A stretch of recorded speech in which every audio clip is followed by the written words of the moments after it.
Hello Capricorn, Sun, Moon, Rising, and Venus sign. Sana po ay nasa mabuti kayong kalagayan. My name is Suzy and welcome back po sa Star Tarot. Ito po ang inyong reading for the bear month, September, October, November, and December. So titignan po natin dito mga mensahe na kailangan ninyong marinig, malaman sa ngayon for the rest of the year. Maraming salamat po. Oh, by the way, ano po ito? General reading, ha? Paalala lang, general reading po ito, kaya hindi ito mag-resonate sa lahat. Kunin niyo lang po kung anong sasakto sa inyong sitwasyon at maraming salamat po sa inyong patuloy na pagsuporta sa ating channel. I truly appreciate that at God bless you all po. Kung bago naman kayo rito, welcome na welcome po kayo rito at maraming salamat po sa inyong pagbisita. Paunang mensahe ni Capricorn on September po. No, we are looking into September muna. So ito yung aisle, ano na to, row na to is September, October, November, and December. Okay? So on September, no, Capricorn, feels like dito nagbubukas ng muli ang puso ninyo sa pagmamahal. No? Maaring nanggaling kayo dito sa sitwasyon na nagkaroon kayo ng separation sa relationship in the past and nag-heal na kayo at lahat, and ngayon you are feeling whole again and bukas ng muli ang puso ninyo para sa pag-ibig, para sa pagmamahal. You are going to allow other people na uli ngayon na mahalin ka, and ganun din kayo, no, na magbubukas na din ang puso ninyo para din magmahal ng iba, yung ganon. And also, most importantly, bukas na kayo ngayon para sa pagmamahal sa inyong sarili, no? Yung na-realize na ninyo ngayon na sa lahat ng mga nangyari sa buhay ninyo, higit kanino man, higit ano pa man, no, ang sarili ninyo ang unang-una ninyong mamahalin. And yan ang isa sa mga realizations, no, ng iba sa inyo, Capricorn. So what else? For September, we have number 6. Wow, material and spiritual prosperity. Beautiful. Beautiful blessing ito, Capricorn. Meron kayong kasaganaan, material and spiritual na mai-experience sa buwan ng September. So, maaring yung material prosperity na yan, maaring manggaling yan sa career ninyo, manggaling sa trabaho, sa negosyo, you know, sa mga racket ninyo, maaring ganon. We also have patience na yan. Patience is paying off ngayon, Capricorn. Kasi it feels like to me na you've been very patient about yourself as well sa pag-recover ninyo, no, from the heartache and heartbreak na naranasan ninyo in the past sa inyong relationships. And also, maaring yung patience ninyo ito, no, na talagang you hanged on to your patience talaga all these years sa trabaho na super nagsisikap kayo, super talagang extra effort kayo sa inyong ginagawa, pero ngayon lang kayo maaaring magkaroon ng financial reward sa lahat ng ginawa ninyong pagsisikap sa trabaho. Kaya your patience is paying off na ngayon, ano? So what else for Capricorn in September? Capricorn in September. We have 4 of Wands. Napakaganda. This is a celebratory energy. So definitely magsa-celebrate talaga kayo ngayon dito, no? Kasi maraming blessing ito, yung prosperity and spiritual prosperity and material prosperity, yung love, you know, that's a lot also. That's a beautiful reason also to celebrate, diba? Kaya meron din dito mga kasalan siguro na maaaring mangyari dito for some of you, Capricorn. Maaaring meron din ditong reunion for the family and friends, at maaaring may achievement talaga kayo dito, no, na related sa trabaho. Maaaring ganun din ang ganap. So tingnan natin, let's move on to October. Journey, yan, may travel kayo, Capricorn. Maaring yung travel na yan is linked dito, no, sa kasalan. Maaring yung kasalan na to is magaganap around October, no? Yung ganun. Maaring dito, preparation, maaring yung mga bachelorette party, bachelor's party, maaring gaganapin yan in September, pero yung kasalan talaga would be October, no? Maaring ganun, at maaring yun ang gagawin din ninyo. Ang iba sa inyo Capricorn, maaring uuwi, no? Or maaring mag-abroad, depende sa inyong sitwasyon. But definitely this journey could be linked dito sa kasalan.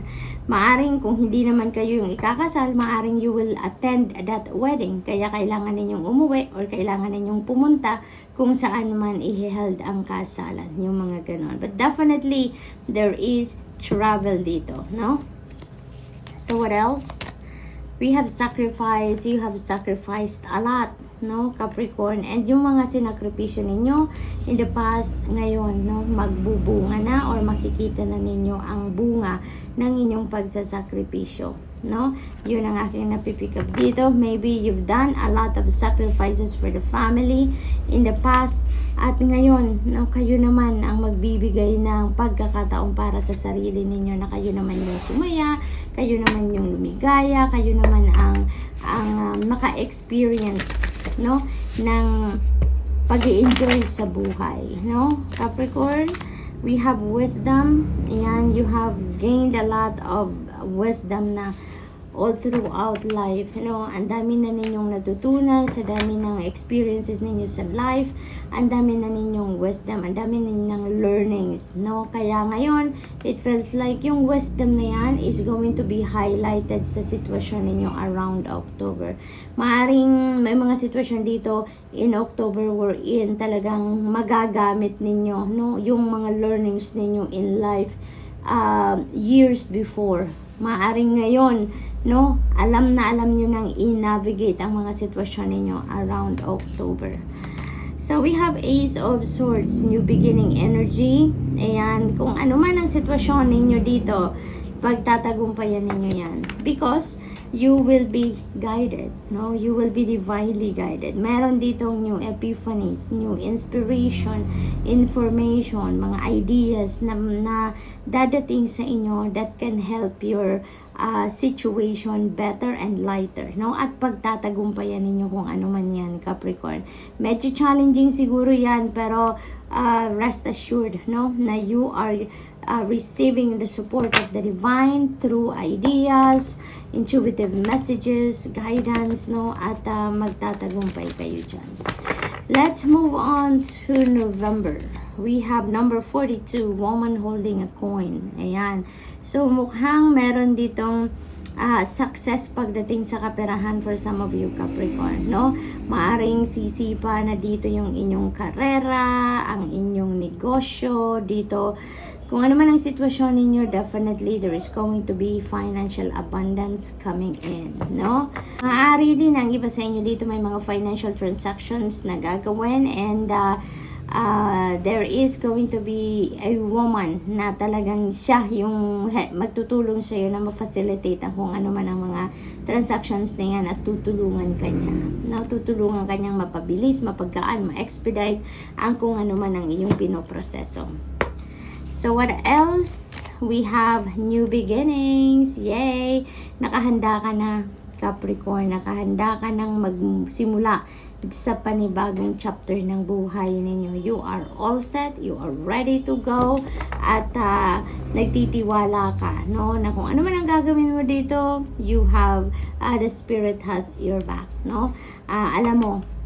alam mo na susuportahan ka, tutulungan ka ng Divine Universe and the rest of your spirit team sa kung ano man ang bagong chapter ng buhay ninyo na ito na papasukin ninyo. Kaya, nakahanda ka na, Nakahanda ka nang magsimula. So, maraming, iba't ibang chapter ito ng, ng iba't ibang parte ng buhay ninyo ang maaring magsimula dito or maaring magkaroon ng pagbabago,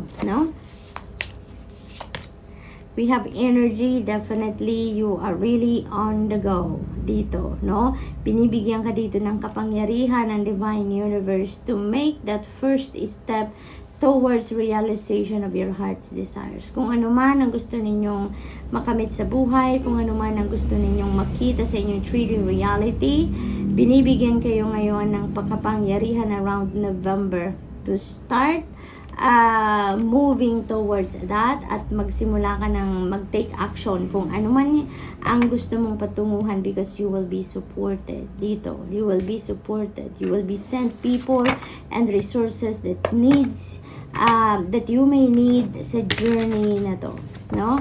So what else for Capricorn? 5 of Wands. Ayan. So maybe, you know, at first maraming mga tao ang gustong tumulong sa iyo, maraming tao ang gustong sumama sa journey mo. Pero naku, maaring may issue ang iba, 'di ba? Kasi parang gustong umepal ng maraming tao sa iyo dito, gusto magpalakas, gustong umepal for different purposes, and ayan, maaaring merong tension sa paligid ninyo dyan, no?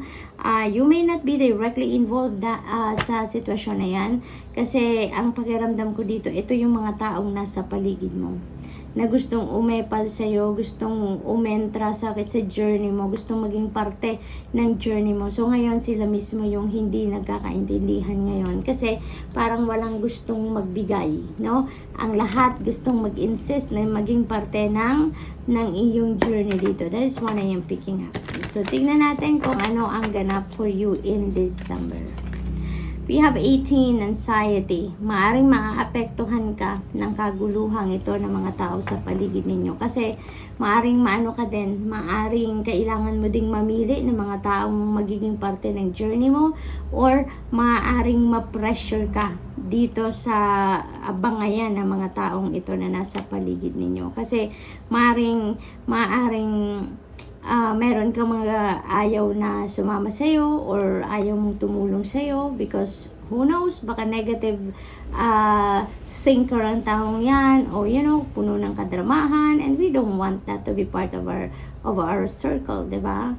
Maaaring ganyan ang sitwasyon ng iba sa inyo, kaya medyo may anxiety siguro or worry or fear na nararamdaman ng iba sa inyo, Capricorn. So use your own discernment and judgment in this case, no? Tignan ninyong maigi ang inyong sitwasyon at kilala nyo naman ang mga taong nasa paligid ninyo for sure, no? So you may know what you need to do with them. We have material harvest. Beautiful. This is a time of plenty. Capricorn, in December, aani ka na dito ng inyong return of investment. Ngayon, December, mahahawakan nyo na ang bunga ng inyong pagsisikap, ang bunga ng inyong pinaghirapan.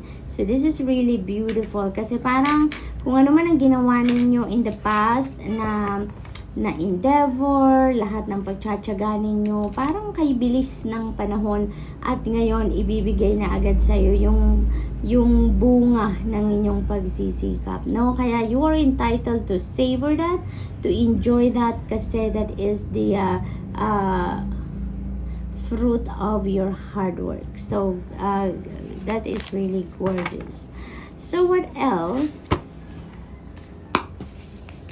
Capricorn, December, purity.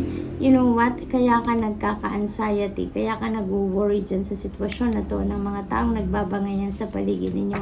Because wala ka namang ibang inisip kundi yung makamit mo ang gusto mong makamit sa buhay, you know, makatulong sa iba, maging successful ka, maging successful ang inyong endeavor, so that you can also share the blessings that you will get from that sa ibang tao. You have the purest of intention dito, Capricorn. Kaya din naman siguro marami ang nagkaka-interest na sumama sa iyo, tumulong sa iyo, maging parte ng journey mo, because they also know the purity of your heart, your intentions, no? Alam din nila. Kaya maraming gustong maging parte ng buhay mo dito, maging parte ng ng journey mo dito, no? So final message ni Capricorn in December. We have 10 of Wands. Ayan. So, kung ano man yung nagkukos ng anxiety sa inyo dito, you are going to put that down. You are going to realize na hindi yan makakatulong sa iyo if you are going to carry that burden, no? It feels like you're going to talk dito sa mga taong involved, no? Parang kakausapin mo sila ng malumanay, maayos dito, and you are going to say something dito na kung ano talaga ang nasa kalooban mo. Yun ang sasabihin mo dito. You don't want stress, you don't want anxiety, you just want be happy, and yun din ang gusto mo para sa kanila. Kaya it feels like mayroon ditong mga pag-uusap na magaganap, no, between you and the people around you na maaring nagko-kompetisyon para sa posisyon na makalapit sa'yo, Capricorn. So good luck, and that's all I have for you for today. I hope nakatulong ang mga mensaheng ito in some way. Thank you for watching. Love and light. Namaste.